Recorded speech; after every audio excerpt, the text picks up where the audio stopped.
দৌড়াও, ভয় পেও না, আমি আছি। এই একটি বাক্য আজ কাঁদাচ্ছে পুরো বাংলাদেশকে। উত্তরা মাইলস্টোন স্কুল অ্যান্ড কলেজের সেই সাহসী শিক্ষক মেহরিন চৌধুরী, যিনি নিজে 80% দগ্ধ অবস্থায়ও ছাত্রছাত্রীদের আগে বাঁচানোর কথা ভাবলেন। নিজের জীবন হাতে নিয়ে বারবার বলে গেলেন, দৌড়াও, ভয় পেও না, আমি আছি।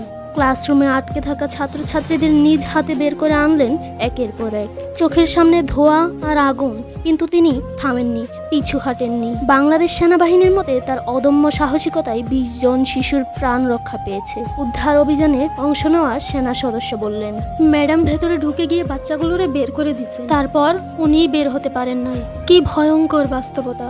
কতটা ভালোবাসা, কতটা আত্মত্যাগ আর কতটা মানবিকতা থাকলে একটা মানুষ এমন করে জীবন দিতে পারে। আমরা শুধু মেহরিন ম্যাডামকে হারাইনি, হারিয়েছি হাজারো মায়ের মমতা, একজন আদর্শ শিক্ষক, একজন সত্যিকারের মানবিক যোদ্ধা।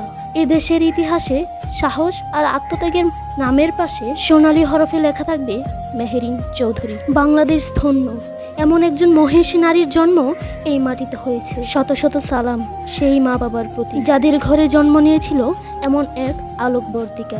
আল্লাহর দরবারে আমাদের আকুল প্রার্থনা, মেহরিন ম্যাডামকে জান্নাতুল ফেরদাউসের সর্বোচ্চ নাকাম দান করুক।